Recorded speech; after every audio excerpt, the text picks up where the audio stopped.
What's up, freaks? What's up, freaks? This is the Russian and the Freak, as we're waiting for Facebook to load up. This is the Russian and the Freak episode number 11. Today we're going to be talking about, are you stuck in your past? Are you a boo-hoo, poor little me, my little fucked up childhood? I'm stuck in my past, my little shitty childhood. It's time to get over it. We're going to talk about it. We're going to talk about our own personal childhood, whatever you want to call it. We have on all the different social medias all over the place. Today, the who? The Russian. The Russian and the Freak. We're going to be a new kind of platform here. We're just going to be discussing it. The fucked up childhoods, how it's affected us as a kid, how it affects us, if it does at all now, as adults or semi-adults or whatever the fuck you want to call it. And this is episode number 11, and we're talking... You're right over there? Are you right? Yes. Are you sure? Absolutely. Absolutely. You know how this show goes. By now. What does that mean? Yes, everybody knows how it goes. If you have to say you know how the show goes, that just ruins how the show goes. That's what That I'm doesn't even talking make about. sense. The Russian and the Freak is how to maintain your equilibrium and function in this dysfunctional world as a freak family in business and life, so you can transform your chaotic complexity into your own personal normalcy. This is how to win at business, how to win at life, at family, relationships, and how to just kick ass in all these real world situations. This is what we're talking about. This is shit you need to hear. This is no bullshit, just straightforward, telling it like it is and how it should be. Bringing the fucking fire every second of every second. Let's do this. So we're talking about, what are we talking about today? I don't even know what we're talking about today. Well, first of all, I want to welcome everybody to the show, and just for your time, because you spending your time trying to find some lessons from this show, and hopefully we're gonna deliver to you. So thank you so much for showing up today, and we would love for you guys to participate and even tag a person, a friend of yours who think might relate to this. And I think everybody can relate to this. You're supposed to say what the show is about. You're asking them, they might relate to it. They don't even know what the fuck you're talking about. Yes, hold on. The Russian and the Freak. 1 second. So this show today is all about how the childhood adversity, how to really can propel you in your life, rewriting and changing your story. So all of us have some story about our childhood. I believe that we had good stories and bad stories, and a lot of adults, we've realized through coaching and through being in the business for many years with our Peak Physique training locations, and now coaching clients, that people get stuck in the past, and it's hard for them to get out of it. And we're talking about in these platforms of mind, body, and business. And that's what we thought it's a great idea to kind of discuss it on the show and show you that where we are today, it took us obviously years and develop a character and certain things that we need to overcome, because all of us had a story. And Steve will tell you his story, and I will share my story as well. And today is actually a little bit different how we're gonna be doing this. Who said I'm gonna share my story? What is this all about? Well, what do you have there on the side there? What the fuck is that? Who remembers this? I think Pete. Where do you stick this thing? What do you do with this? This is a microphone. I've never even seen this before. What do you do with this? You talk through this. Look, this is what we used to do at Peak Physique locations doing the interviews, and I'm sure that some of the clients will remember. All right, well, in this. getting ready for this show, you seem to think that this is like, or you're like Oprah interviewing someone. This ain't a fucking interview. You're not sitting. Put your little dildo away, or whatever the hell it is, a freaking golden dildo, whatever the hell that thing is. Anyway, we're going to talk about how to stop, how to be, like, listen, here's the straightforward part about it. If you're 30, 40, 50 years old, and you're still talking about shit that happened when you were a kid, and as shit that happened as if it's still holding you back today, you need to put on your fucking big boy pants, grow the fuck up, and get over that shit. Like, it's time to get over that shit. It's time to move the fuck on. Like, you can only claim that shit for so long, the childhood bullshit for so long. Just like you could, I interviewed, I had a session with a client one time in the gym for weight loss. And she wanted to lose, whatever, 40, 50 pounds. And she said, well, you know, it's the baby weight, and you can understand that. They have a little baby weight. I'm like, oh, congratulations. How old is your kid? She's like, 14. I'm like, oh, 14, so almost a year and a half. No, 14 years, she says. I said, listen, bitch, you can't claim baby weight on a kid that's 14 years old. Just like you can't claim this childhood shit. You're damn near 40, 50 years old, and it's still like, boo fucking who, poor little me. Mommy and daddy didn't freaking give me enough attention, and you let it affect you, and that's your excuse. Your fucking excuse for living a miserable life. And even if you have kids, now you're passing that bullshittery onto your kids. Like, it's time to get the fuck over that. And everyone has different levels of childhood fucked upness, or whatever you want to call it, trauma, but it's all the same thing. It's all the same. It affects them as they get older the same way. So it's time to cut loose of that shit. So we have some cameras up here, some down here, so we're looking both different directions. And you have to use that stuff as a superpower, not a fucking crutch. Like, using that as a ceiling to hold you right here. Like, it's time to start bumping that fucking ceiling up. It's time to bump that ceiling up until it gets so high you can't even reach it, that it's out of reach. And eventually, blow the fucking roof off, that the ceiling doesn't even exist. Instead of letting that bullshit from when you were a kid. Like, big deal. Like, if you're talking about it, like, we'll talk about stuff, and we're going to talk about some personal stories today about childhood and whatever. Talking about it as in, not, oh, poor me, this happened to me. Talking about it as in, thank God this happened to me. Like, luckily, I was in this situation as a kid, because that made me where I am now today. So that's kind of the idea, is you reframing shit, a different perspective on shit, and not letting it hold you back, instead of using it as a weapon to propel you forward. Yes, awesome. So, Steve, if you could actually tell a little bit about your story, could you? What are you fucking? Why don't you plug your little dildo while you're at it? You think this is an interview? You think you're here for an interview? What do you want to know? Well, a little bit about maybe your story. I thought this was supposed to be like sitting across. You're damn near sitting on my lap. I would like that, right there. So what is it? What is it that you need? So a little bit about your story. I mean, a lot of times you say about your childhood and your story in Steve Says, but some people will be coming on the first time and maybe they never heard your story. So what story? What is that? Well, that's a very vague question. What's your story? Well, let's start with how you were growing up, maybe. As in, that's like 30 years worth. Where would you like to talk about? Well, the first few years of I don't fucking remember the first few years. When I was 2 years old. Maybe. I don't know. I was probably shitting all over the place. Probably learned to say, my probably first word out of my mouth was fuck. I'm guessing. Maybe bullshit or something like that, because that's a little easier. But so growing up, whatever.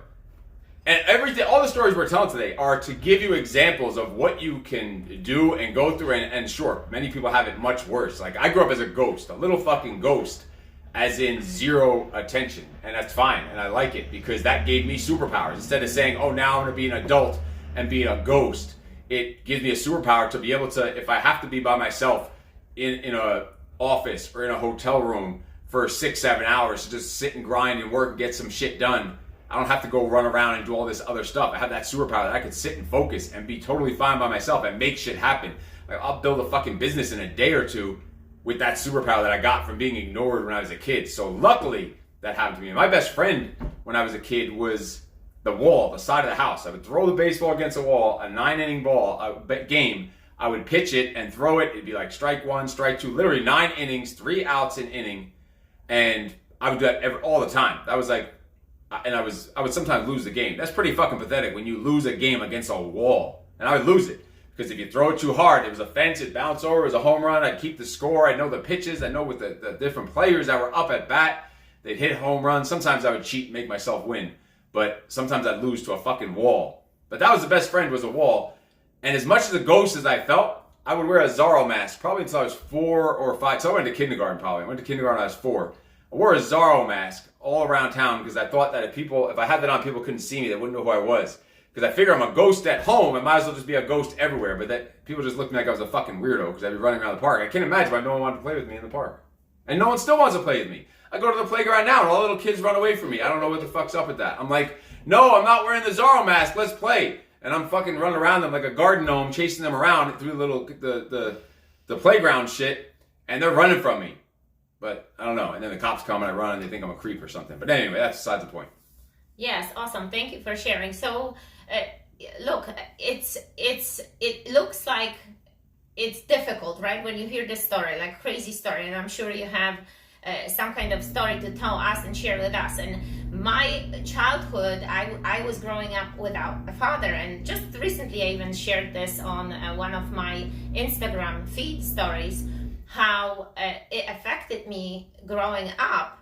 But then yet at the same time, being raised without the father, I had a loving family of my grandparents and my mom. But the part of not having a father affected me later on in life, because he just pretty much showed up in my life out of nowhere and almost gave me a hope, like he will show up, he will be there for me, right, in all these moments of my life. But that was for a short moment and then he disappeared. So just to tell you how it all started, left my mom when she was still pregnant with me, and she had a hard time coping this throughout her life. And I think on a subconscious level gave that to me, that fear of maybe relationship, of commitment and other things. And I had to overcome this to become, I would say, more responsible of my own life and being the best mom that I can be and create the most awesome relationship. So that would be on my end. And what else? What else? We have You're the one with the fucking interview. So supposedly. Yes.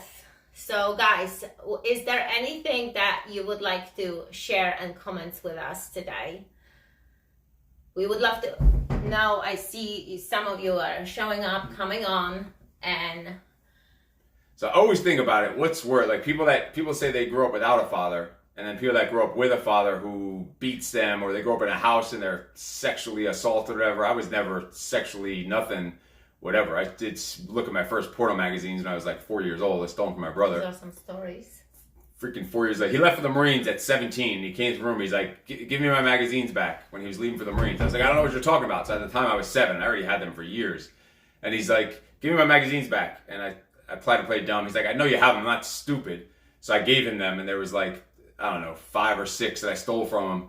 And he takes them and he throws 1 or 2 back to me for me to keep at 7 years old. And that was after I already had them for a year. So I don't know, maybe that explains a lot. I don't know. The porno collection at younger than 7. I don't even know where we first found those things. But that's, I always wonder what was worse, not having someone that doesn't have a father, or someone who has a father who is just ignoring them, neglecting them, beating them, abusing them. Like I was a ghost. I lived in the house until I was 19 years old and never had a real conversation, a single conversation with my father. Never sat on the floor and played Legos or played with little fucking G.I. Joes or whatever. Nothing. Not a single time. Never threw a ball. Like a catch. Ever. Or at least as far as I can remember.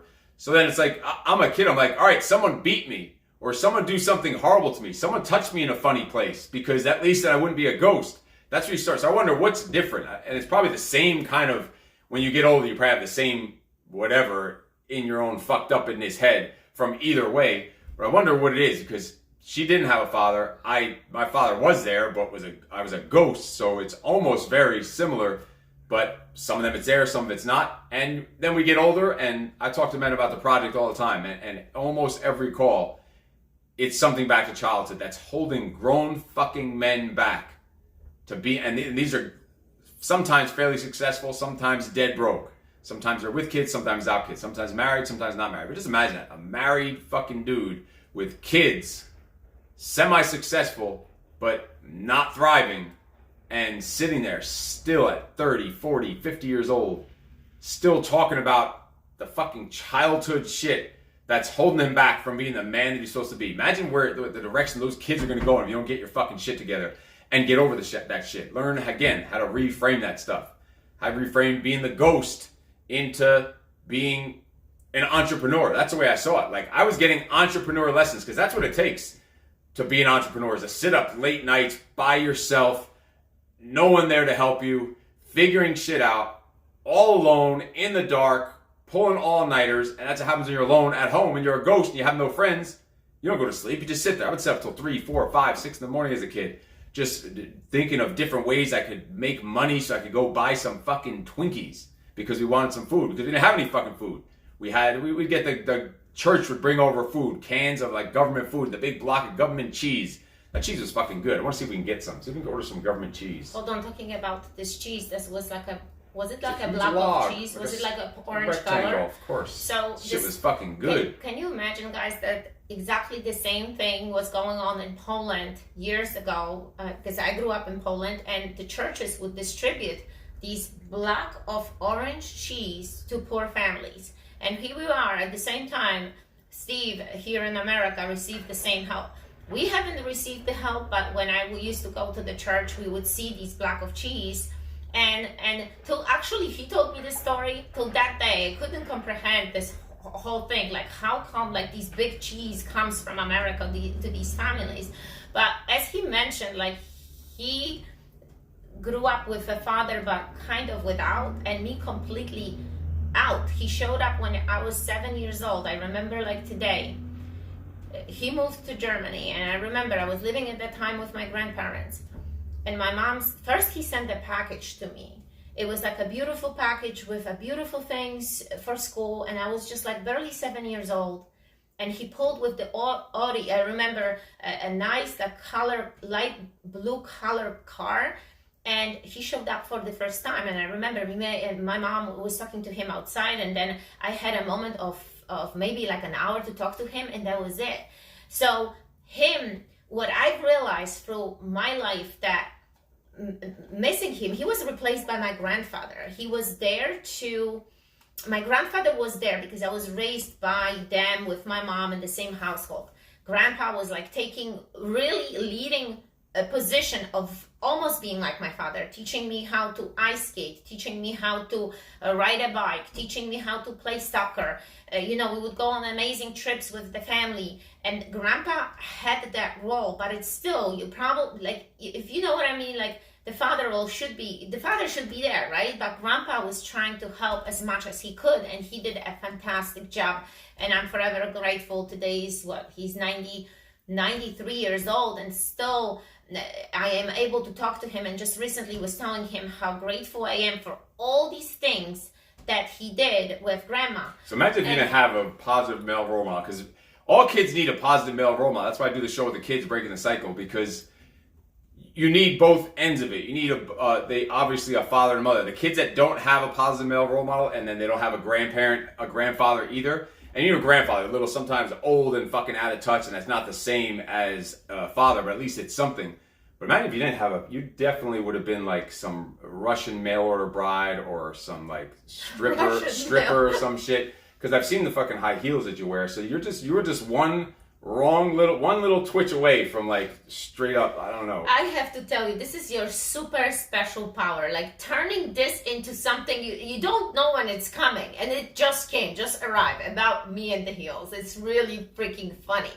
But yes, I am so grateful that I had it. But Steve, deep inside, at some point it affected me. This man, let me tell you, my father, I'm not the only one that is there. There is my sister, who is a few years older than me, so he didn't actually even raise this daughter. He left this family to be with another one, was with my mom for like a year, left, and then apparently we found another sister in there. So he wasn't committed. He wasn't committed as a superhero. He wasn't committed father, but it affected me, because if deep inside I was feeling, okay, why is he not there as a child? Why is he not showing up? Why he's not supportive? Why he doesn't love me, right? Why he doesn't love me? Why. And hold on, and and those questions, I'm sure that so many people have it. don't you? I don't know where is he going with this. I got some ideas. Yes, but that's what it is, and it kind of throughout. I understand there's like the corona and all that, and there's travel restrictions, but there's no fucking way in hell that when your mother was visiting this country, that she couldn't get back. It took 9 months to get back to Poland. That's fucking bullshit. That's what I'm just saying. For some reason, whatever you're saying just sparked that in my head. I don't know how those are connected, but obviously there's some fucking neural pathway connection from what you were just saying to your mother being here for a 3-week trip, turning into 9.5 fucking months. Okay, you'll edit some. There's no way that it's that hard. Like, I guarantee every time it was, oh, the flights got canceled. Oh, you need this and that. I guarantee there was a way to do it. Because we had guys come from the project that came from fucking South Africa, that came from Canada, that came from Mexico, but somehow she couldn't get back to Polish somehow Airlines. She couldn't get back to Russia in that amount of time. Polish Airlines wasn't flying. I'm calling bullshit on this. Anyway, somehow that story, I don't know how. You figure out how you connect those dots about what you were saying, how that made that story pop in my head. You figure that one out. Maybe later, but guys, this stuff caused me to really spiral out of control at some point of my life. At some point. He thinks that it still continues. When is it? Maybe. Has it ended? Has it stopped? Has the spiral tornado fucking stopped But yet? it's different way now. It's different way. Like, I use my superpower. Even I created the superhero costume of the superpower. family. Setting up for this show to set up the light. You're unplugging it from the wall to turn a device on. How is unplugging something from the wall going to turn it on? Explain. No, this is definite fucking Polish mathematics. It is. It is. But what is how many? February, March, April, May, June. It wasn't 9 months before 5 months. The trip. How are you changing the subject about turning on the light? Anyway, guys.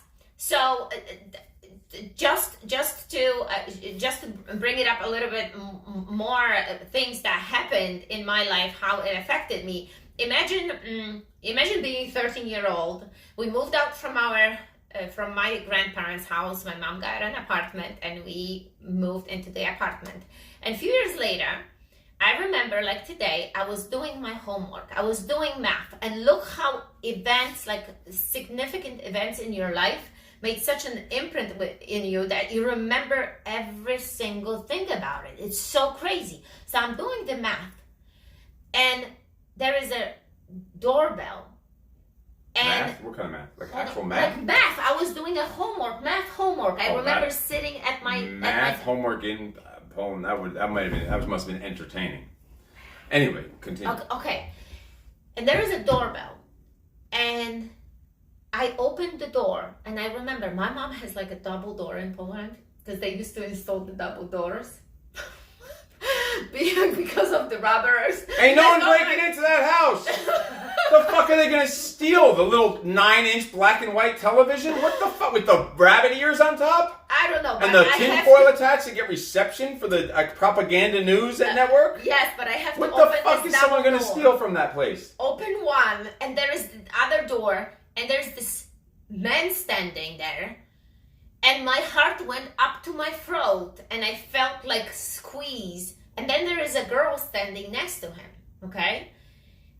And I realized that this is my father, and he's like, can we come in? And I remember that he was walking in, and in my head, I'm thinking, oh my God, he brought his second wife or something. How dare he actually showing up with this girl in my house? Wait a second. Later on, what I've realized, because they sit down on the couch, we have a talk, that this is my sister. This is not his wife. This is not his fiancée. This is my sister who I never met in my life. That was my first sister that he just decided to show up. So look how just to comprehend this story, just to try to understand, is just chaotic. It's just like showing up after promising me that he's never gonna come for. He's showing up when I was 7 years old. Then not showing up as he's promised, and then out of nowhere, just showing up at the house, bringing my sister there. And that was it for a few years. So this was such a significant, I remember, incident. Almost, it didn't feel right. And I remember for days after, I felt just so uncomfortable. And like he kind of like spiral my peace, because I had a peace and I was living without him, and again she showed up and created this whole Spiral chaos. my peace. That should be a t-shirt. Spiral my peace. But he created like a tornado. That's how I felt, that it was that peace that I had, and out of nowhere he showed up. And for what was the reason for him but showing luckily up? these things happen, because when we run the project, there's of course the guys that have their fucked up trauma, but every class there's always a few, 2 or 3 men who are there. And you know why they're there? Not because they had a fucked up childhood, because they had a perfect, smooth, normal, average childhood. And people like that are fucked up as adults just as much or even more than the kids that had a fucking hard life. Think about it, because they don't know how to deal with shit. So they grow up and they're adults, and then the world is fucking sideways and people are stabbing them back to getting into the business world, into entrepreneurship and dealing with people and problems and fucked up shit out in the world. They don't know how to deal with it, and they lose their shit and they go fucking crazy because they don't know how to deal with it. So it's all, again, about reframing this stuff to think, luckily that I had this fucked up thing. Luckily my father did this. Luckily my father left. Luckily he showed up there and made me feel all fucking weird. So you learn how to deal with these situations. So when you get older and shit goes fucking sideways, you're ready for it. And shit happens and craziness comes knocking on your door. It's like, oh, this again. I'm ready for it. And you don't lose your shit at 40 years old like you see some fucking adults doing, and some idiots on the fucking social medias acting like fools, acting like teenagers. Like, because they didn't learn how to they either never had that. It's like a disservice to not have a tough childhood. That's why I think it's almost every successful person you see, almost every entrepreneur you see, most millionaires you see they came to this country with what, like $10 in their pocket, or they were homeless, they were eating out of dumpsters, they were whatever. You hear it all the time, like a good percentage of it. And it's because of that. There's a story about 2 twin brothers. One's a millionaire and one's a homeless fucking crackhead. They asked the homeless crackhead, hey, how'd you become a homeless crackhead? He said, well, my father was a drunk, he was a drug addict, he neglected me, he beat me, I had a horrible childhood, and that's why I became a homeless crackhead. They asked his twin brother, the millionaire, like, how'd you become a millionaire? He says, well, my father was a drunk, a drug addict, he neglected me, he beat me, and that's why I became a millionaire. It's all about, and one of your Oprah questions was that you had, as we're looking, I don't know where the fuck your Oprah questions are. You thought you were fucking coming here to interview me or something. And he said, no, I'm not answering your questions. So I said, okay, we're just gonna do it as it is, and we're just gonna flow with what we have. It was something about the trigger, or no, not the trigger. What made you, I don't remember the fucking question. But they're all What here. made you switch? What made you change? Or Breakthrough, or some kind of a breakthrough, or what caused you to like break the pattern, like break what happened in you, because you bounce off whatever you had. You take the fucked up, like someone that's a drunk or a drug addict, or they're addicted, they have an addiction, they're fucking hard-headed, they're stubborn, whatever it is in their DNA. You have some of that DNA in you. Take that DNA and learn how to use it in a different direction. I have stubbornness in the DNA. That's what I came up with. Because what makes the difference between those 2 twin brothers? One of them was just stubborn, and he said, you know what? And that's what I did. I looked at my father when I was a kid, and I said, I'm going to be nothing like that fucking man when I grow up. I'm going to study every little thing he does, and that's a superpower. That makes me from being a shitty childhood with a shitty father, and taught me, by the shittiness of that, taught me exactly how to be the exact opposite, to try to at least be a decent super father to my kids, which I try to be, and I try to get better every day. And those little kids are fucking maniacs. They piss me off sometimes, but we have fun, and we have a great relationship, and we talk about real stuff, and we have a good time all the time and spend more time together than anyone I know.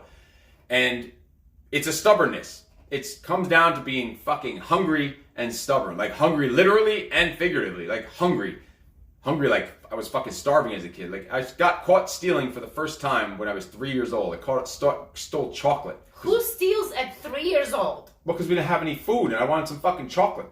We don't get chocolate. We didn't get treats. We didn't get desserts. Imagine little Steve. So I'm in a grocery store. That's 3 years old. Craziest thing, walking around the store by myself at 3 years old.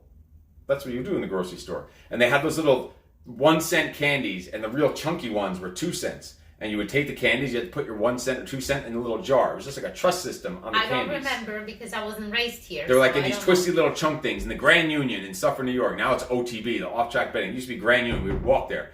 So I took the chocolate, I ate it, I went to my mother, and I said, hey, do I have anything on my face? She's like, what? I'm like, I don't know, like chocolate or anything? She's like, no, why? I'm like, oh, no, never mind.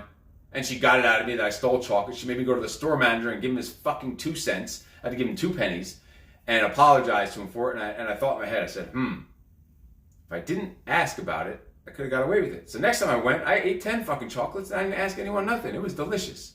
So I owe that motherfucker 20 cents. She's gonna watch the story later. She's gonna ask you to go there and return the money. She's gonna go there to OTB. She's so crazy. She's so whacked. She will go to OTB where it is, and she'll pay them 20 cents, Grandma, even though it's go. a different place. She'll go there and pay them 20 cents just out of the principle of it. But it's because I was fucking starving. I was hungry. I was hungry for life. I was hungry for fucking chocolate. So hungry for food, but hungry for life. So hunger plus stubbornness will make you become that fucking millionaire. The lack of that stubbornness will make you become that fucking crackhead and just give into it and, oh, poor me, this is the way it is. Let me just go along with it. That's just the way life's supposed to be hard. Life's supposed to be fucked up. Boo fucking who, poor little me. Like fucking Eeyore from what's this fucking cartoon? Winnie the Pooh. Winnie the Pooh. Oh, poor me. No, but that's Life's right. supposed to be hard. It's supposed to be difficult. If it's not hard, then it's not life. Like, it's supposed to be miserable. So life's a grind. Like, you can learn a lot about someone by asking them the question, life is a, and we're talking about that with the kids next week, so we don't want to spoil that, but ask yourself that question and just answer. What's the first word that comes to mind? Life is a what? And finish. We did that I don't even know at the what yours gym. Oh my was. god. I don't know, but yours was probably kielbasa or some shit. Or vodka, I bet. no, life is a journey, I put it in. Somebody put yellow. But anyway, this is a cool thing. Ask your spouse, what do you think the life is, and let them finish. But that's true. Steve is very stubborn. And hold on. I could say it about myself. Don't go fucking jumping on the shit that I'm saying just to talk this was shit. good. No. But that's the good shit. thing. I just want to say good thing. I always say good things. I try to catch the good things. Because I remember when we opened up Peak Physique in Spring Valley, our first location, and we were like 3 months behind the rent because we were great coaches but very poor entrepreneurs. We did not have any marketing skills, and we decided to open up the gym based on how great we were as coaches. So look how these decisions you make in your life, thinking, okay, I can go and do this because I have my clients, or I have followers, or I am the best coach, and the ego takes over, and it's great. I mean, it's great that we did that.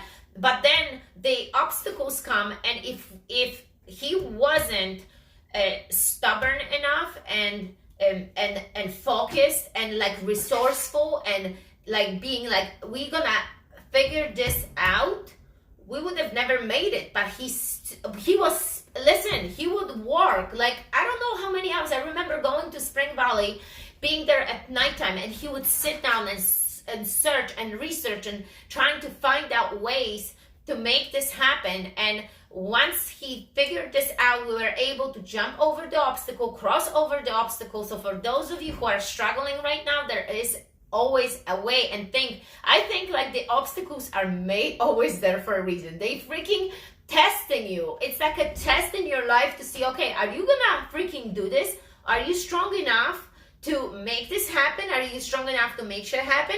Or are you gonna be like wiped out and you have no chances? And that's what we did. And that's how we succeeded, because we grew this gym, and then we opened up Nanuet, and then eventually we opened up Suffern, which wasn't the best idea to do it, but we did it anyway.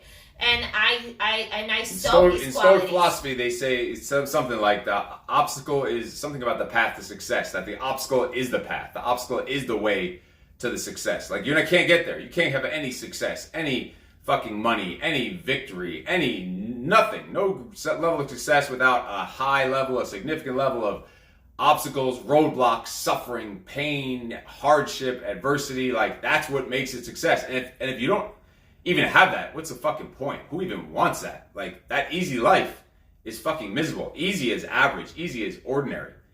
You don't, not that you want to be in a struggle all the time like that Eeyore motherfucker, but you want to have those obstacles that are a challenge to you that you can freaking overcome. And that's what it's all about. Taking the obstacles from being a kid and learning how to use them as a weapon to propel you forward as an adult, not using them as a fucking bullshit excuse. It's pathetic. It's pathetic. It's not even, it's just pathetic. That's the only word that I can say.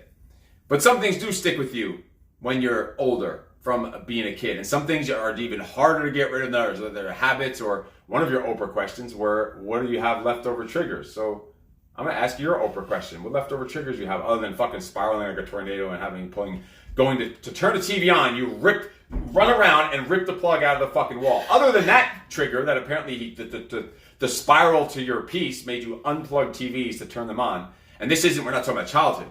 We're talking about fucking 10 minutes ago is what we're talking about. Like getting ready for the show to get the monitors up and to try to figure out how to turn it on. Because, every other TV in the house, what do? You pick up the remote control and you go click. But for some reason, since we're getting ready for a show and it's a little, whatever, maybe I gotta go behind the TV and start fiddling around wires I've never touched before, start ripping shit out of the TV. And if that didn't work, let me go rip the plug out of the wall. So now the plug is no longer plugged into the TV and it's no longer plugged into the wall. Maybe that'll work in Poland, but it don't fucking work here. You could also use this thing that was sitting right on the counter. It's called a remote control. It's this new invention that came out in 1988. It's fucking amazing. Amazing piece of alien technology. I did not see this, but... Anyway, so what's the triggers other than spiraling out of control? What are the other things that are still stuck with you? Well, I have to tell you, triggers, I've had to really go deep and would have to think about it. The triggers. I'm sure that they... Listen, let me teach you something about being an interviewer. Let me teach you something about being an interviewer. You can't come up with your fucking Oprah questions and not be prepared to answer the same question yourself. That's fucking horrible interviewing. You're probably right. I'm not the... So you set up your little fucking questions, your little Dr. Phil questions that you're going to ask me about the triggers and all the stubborn and all this other stuff, and don't even have a fucking answer yourself. That's right. Lesson motherfucking learned. I'll tell you one trigger, and this is a bad one. This is a deep one to the bone, to the deepest parts of my fucking DNA, and it doesn't get any more serious than this. Oh, I know that one, I think. When I'm sitting there and eating dinner, I cannot stand a motherfucker who chews and chomps with their motherfucking mouth open like they're a fucking camel yawning while they're chewing their food. It's fucking horrible and it's disgusting. And it really makes me want to take a fork and jam it in your eyeball. Oh, God. Like, that's a true story, the fork in the eyeball. So, the reason why this is all tied together, the fork, the triggers. My father would sit there and grumble and grunt. The once every 7-8 months that we would actually be at a table eating food, like maybe for a holiday or something, because we wouldn't eat dinner together really ever, because we'd only eat dinner 1 or 2 nights a week, and if we did, it was some nasty fucking food you had to make on your own, and it was like cheese just slopped inside some bread, and if you had some honey, you'd put on it with the cheese and make whatever fucking concoction you can. But the once every 7-8 months we'd have dinner, it'd be oh my, it's to the bone. And one time that was going on while I was getting harassed about something, I don't know, in some drunken rage from my father, while the chomping going on. Imagine this, the chomping going on, talking to you in a drunken slur, talking shit to you. I don't even remember about what, but just pushing you to the edge. That literally one time, the chomping put me over the edge, that I jumped up on top of the table, ran across the table, and I must have been, 12, 13, 14, old enough to be semi-capable, and pushed my father against a wall and put a fork up to him that I was going to fucking stab him with the fork. Because you can only push a kid, getting pushed and so much shit talk to you, and the chomping. I can handle the shit talking, but when you're mixing the shit talking, I can handle the drunk, I can handle the throwing your steel toe work boots at me because it made me fucking quick and fast. That's where I got my speed from. Between dodging steel toe work boots and running from the cops, I got fucking fast. That's where I got running from. I never practiced running. I ran from the cops, jumping on rooftops and dodging steel toe work boots from drunk men. But I can handle the steel toe work boots. I can handle the drunk fucking idiots. I can handle the shit talking. Of course, those will push you enough. No, but those are triggers for you too. But you add that on top with the chomping. Now that's when you've taken it too motherfucking far. When you start chomping your food, I will stab you with a fork. He's getting angry. Don't chomp your food. Forks will come your way. And this goes to this day. These kids, wait when you see them chomp when they're eating. And we eat dinner together unless I'm away at the project or traveling or something. Or she has an emergency fucking toenail appointment or some shit. We eat dinner together. That's what happens. Eat dinner together at the table. Sometimes we'll eat on a couch in one of our rooms that are specifically designated for eating in movies when we decide to once in a while to watch something while we're eating. We eat together 7 days a week, which as a kid, that never happened. So not eating together as a kid taught me how to eat together as a kid. It's like fucking brilliant. It's like the playbook. I got the playbook on how to be a parent and how to live a life, on how not to do it. I took it. Oh, check. That's how you did it. I know to do it the opposite. Thank you. Like, thank God these things happen to you. No matter what it is, no matter how bad it is, and I understand some people's lives are more fucked up than others. Boo-hoo for me. No one talked to me when I was a kid. It could have been a lot worse, right? Or I got work boots thrown at me, or dealt with a fucking drunk father all the time. Imagine Little League. You're batting at Little League, and the only reason you're on the team is because the coaches paid for you to get on because you didn't have the money. Your parents wouldn't pay the $37 to join the league because that'd just be way too fucking much because they have to use that to go spend and go gambling on. The other kids' parents paid for you to be on the team because they know you're halfway decent and you're batting, and so you're here. Kids pitching to you. You're trying to focus. And baseball is a pretty tough sport. To hit a ball that's coming in, you don't know where it's going to be. You know if it's going to be fast, slow. The catcher's right there mumbling to you. The umpire's behind him. You know who's behind the umpire? Behind that cage? A drunk dude standing there smoking a Lucky Strike, holding a Budweiser beer with a white wife beater with cement stains on him that he came back from work, drunk as fuck, yelling at the umpire. He got banned from almost every baseball field we were at. I think that's why I stopped playing baseball, because I couldn't deal with that anymore. But anyway, I don't know what the point of that was. I don't know where we were going with that. But anyway, let's keep going. So then what caused you to break the cycle, because that's what we talk about with the kids, is breaking the cycle. What caused to break the cycle? And it probably really never completely was broken until Tyson probably was born, I guess. It probably started before that. It really started around in 1986 is when I first noticed it. 1986. So that means I was 9. How old was I in 1986? Well, you were born in 77, right? 86. So I was 9. That's when I started to notice. I mean, I already noticed that something was a little off. That this wasn't the life that you're supposed to live. We were big Mets fans in our house. Huge Mets fans. Baseball. I watched every game as a kid. When I would play against the wall, I'd be the Mets. We'd be playing against the Red Sox. In 1986, the Mets played the Red Sox for the World Series. The Mets were down in Game 6. They're about to lose the championship. This is a championship game.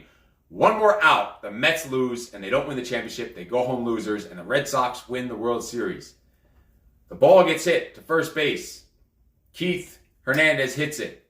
Mookie Wilson's on second base. That's a memory, oh my God, right there. The ball gets hit to first base. A simple ground ball. All the first base has to do is pick up the ball. It's rolling right to his glove. Bill Buckner, pick it up and step his foot on first base, and the Mets are out of the championship. We're sitting there. We're all devastated because our team, we were big into baseball. Me and my brother and my father were watching this game, and we're sitting there. The ball goes to Bill Buckner's legs. We all jump up on our feet. Me and my brother are ready to fucking cry. My father jumps up, and I'm noticing he's looking a little excited. I'm like, what the fuck? Because we thought he's going to be out. The ball goes to Bill Buckner's legs. Mookie Wilson comes around third base and comes around to score, and the Mets win the game. Me and my brother are going crazy. The drunk father goes storming out of the house, pissed off. I'm like, what the fuck? Our team won. It's like a miracle that we won, and we're winning the championship. They went on to win Game 7 and won the World Series in 1986. He stormed out because he was a drunk and a gambler, and he actually bet against the Mets. Like the team that we would live and die for. So who knows how much he wet. We didn't eat ever, so he probably bet our dinner money on the team that we lived and died for. He bet against and lost money. At least this is the story I was told. I don't know how much. This is as far as I know the story. Maybe it's off, and I don't know. Crazy. So then I said, wait a minute. You would bet against your own fucking team? Like, I'm ready to cry that my team is losing. That made me start hating sports. That made me realize that I'm going to think about things a little bit differently. And then, of course, you still are living miserable to that time. And then once the kid is born, it's like, all right, it's time to break the motherfucking cycle, or else I'm going to create another little rotten bastard like myself. So I need to flip the switch and turn things around. Let me start taking notes on the lessons I learned through all these fucking years and do things the opposite way. Never eat dinner together? Okay. Always eat dinner together. Never go to practice and show up drunk? Okay. Always go to practice. That's why today, once we're done with this, I'm driving the kids over to jiu-jitsu. And I'll sit there and with them on jiu-jitsu on Friday night. That's what we do. That's our thing. Anyway, I don't know where we're going with all that, but that was the breaking the cycle. Breaking the cycle and the stubbornness is in the DNA. That's the only thing I can come up with. Like, what makes someone who has a crackhead mother They grow up and they become a crackhead. But then someone else has a crackhead mother and they grow up to become a drug counselor or a millionaire. Like, what is it that it has to be something in their DNA? So they have the same addictive, psychotic, whatever personality, a DNA dropped from their parents, but in the transmission of it must have got tweaked to like make it more stubborn and say, no, fuck that. I'm going to go the opposite of that. Because how does some people do it and some people don't? There's no way I can come up with it of what it is other than some drop in their DNA. Who did you get the stubbornness from, you think? Was it? He's a stubborn fucking old crusty fuck. Guy had lung cancer and was walked out of the hospital after they took a chunk of his lung out. Yeah, that's true. Walked out of the hospital like 2 days later. So that's all he gave me. He gave me these skinny bones, chicken legs, and an immune system from hell. Or not from hell, like a fucking iron immune system. It is. It's not normal. It's absolutely not normal. So you get some good stuff from that. On that side, on the family. But anyway, guys, really looking at your story and thinking, okay, not being stuck in the victimhood, obviously if you need to look for and search for help, because this is just a session telling you our story and how we overcome it and how it affected our life and how it has changed us.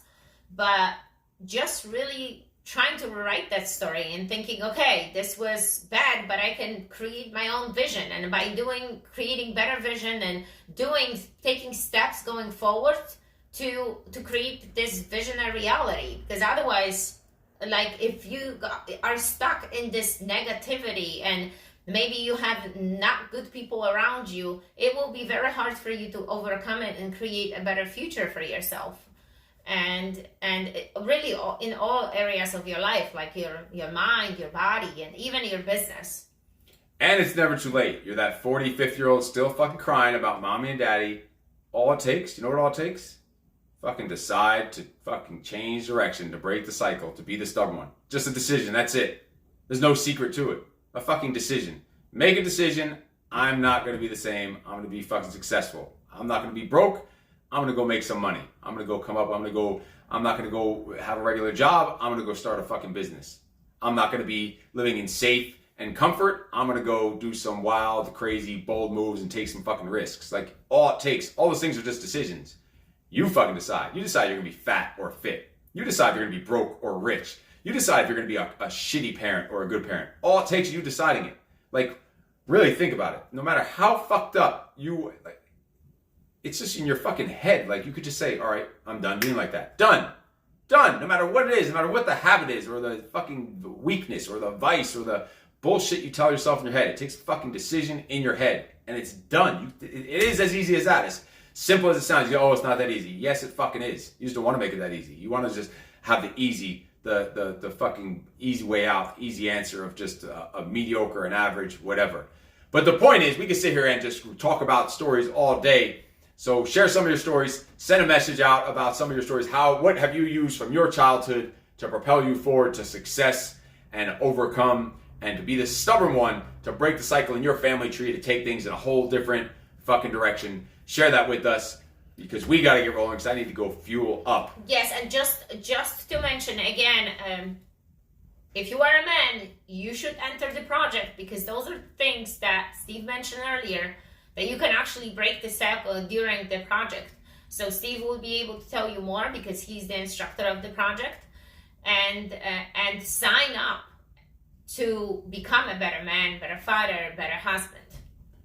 And if the project isn't for you, or timing doesn't work, or you need additional help in your discipline, additional help in overcoming these bullshit stories you have in your head with your mind, your mindset, your confidence, your discipline, your structure, your energy, becoming an action taker and stop hesitating and procrastinating, to kill the inner bitch in your head, kill those inner voices of fear, of doubt, of procrastination, of hesitation, to finally step up and start making shit happen.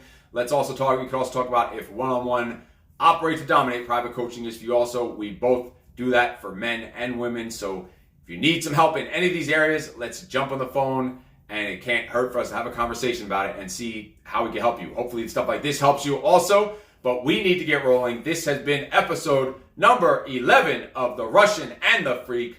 We will talk to you later. In case no one told you yet today, you are fucking awesome, and you are fucking awesome. Actually, isn't that what Oprah does? She says you and you and you and you, and she does that. So now we're doing some Oprah bullshit. You are fucking awesome, and this camera down here, you are fucking awesome. We gotta roll. No excuses. No excuses.